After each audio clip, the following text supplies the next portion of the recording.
In the icy grip of the Atlantic, a monument to human ambition became a tomb for over 1,500 souls. But what if everything you know about the Titanic is just the tip of the iceberg? Welcome to History Time Machine, your portal to the past. Today, we're setting our time coordinates to the early 20th century, where we unravel the enigmatic saga of the Titanic, the unsinkable marvel that succumbed to an unforgettable catastrophe. We'll journey through its opulent corridors, relive the harrowing night of its demise, and expose the unseen villains behind this calamity. We'll also draw connections to a recent incident with a Titan submersible, bridging the chasm between yesterday and today. Stick with us till the end as we peel back the layers of the Titanic story, revealing secrets that have been submerged for over a century. From hidden construction defects to a silent SOS that fell on deaf ears, we'll dive into the factors that conspired to orchestrate one of the deadliest maritime disasters in history. So, fasten your seatbelts and prepare for a thrilling voyage into the annals of the past.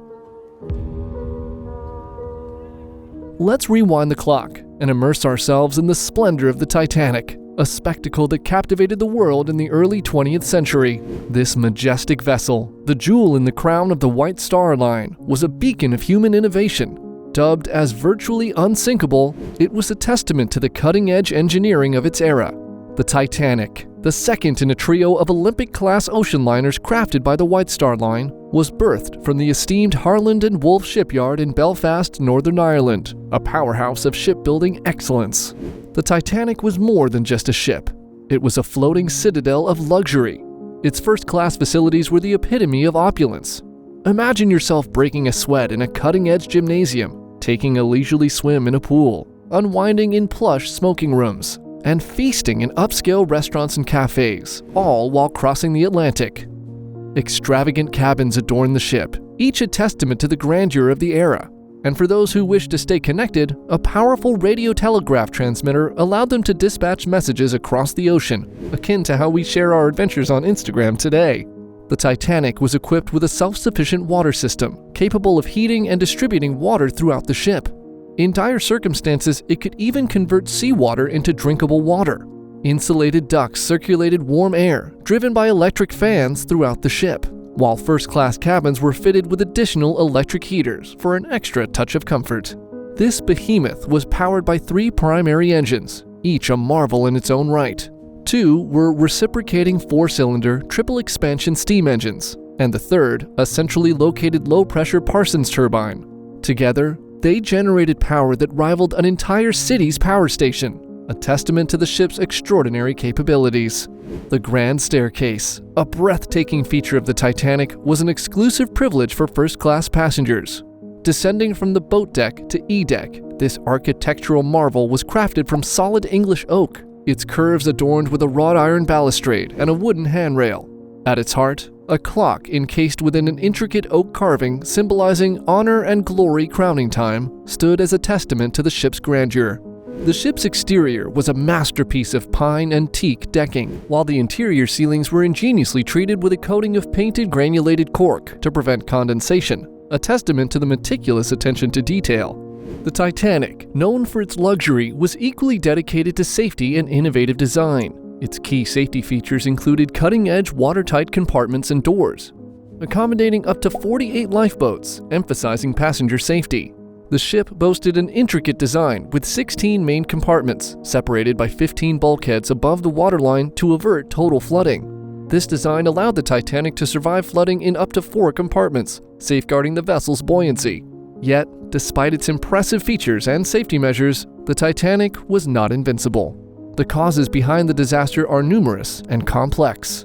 Now, let's rewind to what exactly happened on the night of April 14, 1912. The Titanic, a beacon of luxury and technological innovation, was sailing through the icy waters of the North Atlantic.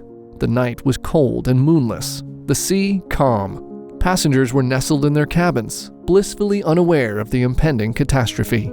Suddenly, at 11:40 p.m. ship's time, tranquility gave way to chaos.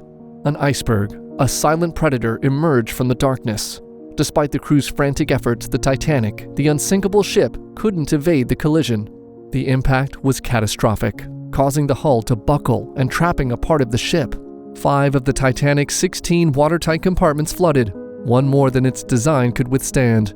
In this chilling moment, the unsinkable Titanic was dealt a fatal blow, its fate sealed by the icy menace that had materialized out of the night.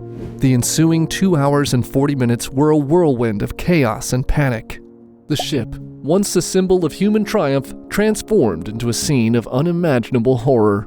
As the Titanic began to sink, over 1,500 passengers and crew remained on board. Those who plunged into the freezing water faced a deadly shock. Within minutes, hypothermia set in, turning the previously calm and serene sea into a deadly ice trap. In the midst of this maritime disaster, lifeboats were deployed, but their numbers were tragically insufficient.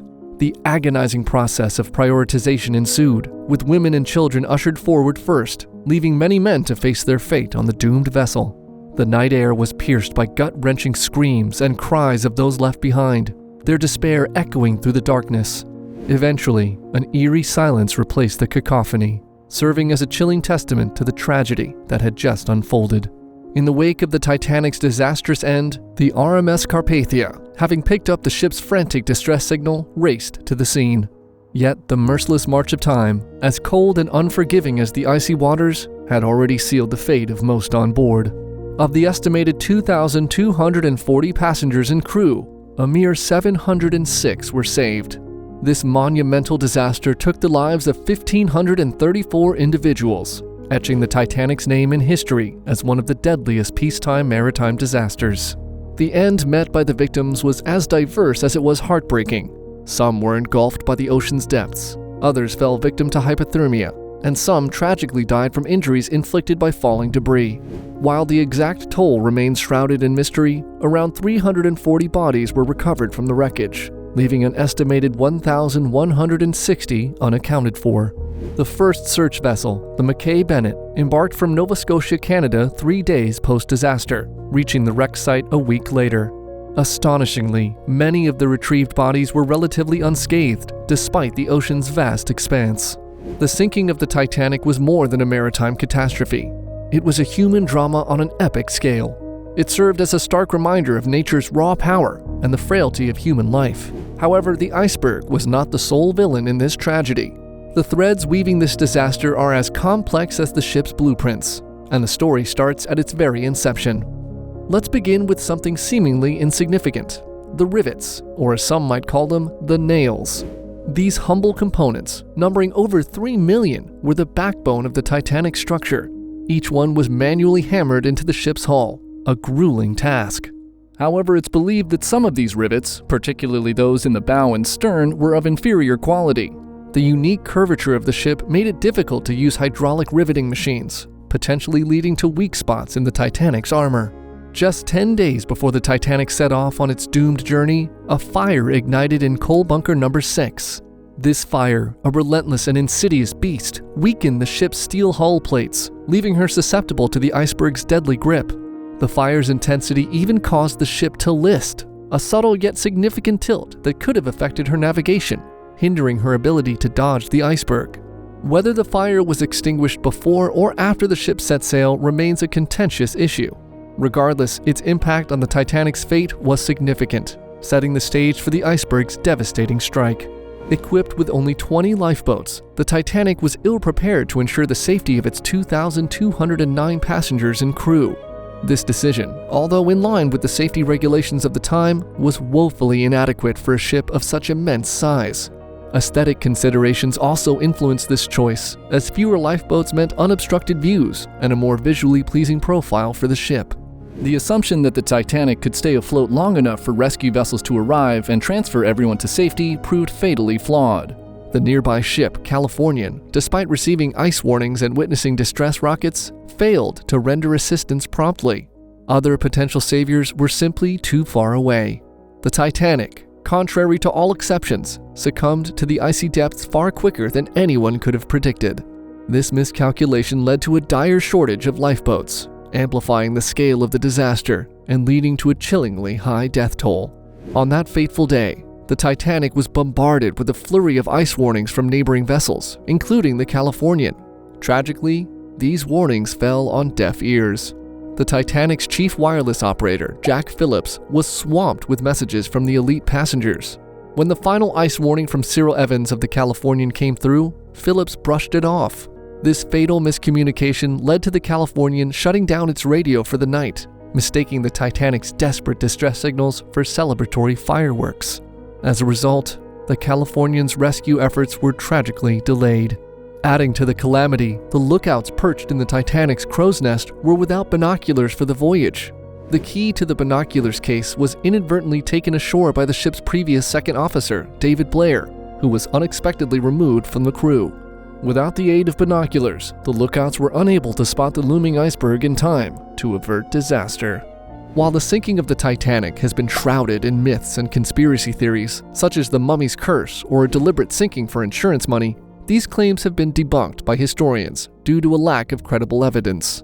The Titanic's tragic end serves as a chilling reminder of the potential fallout of human error, unforeseen circumstances, and technological failures.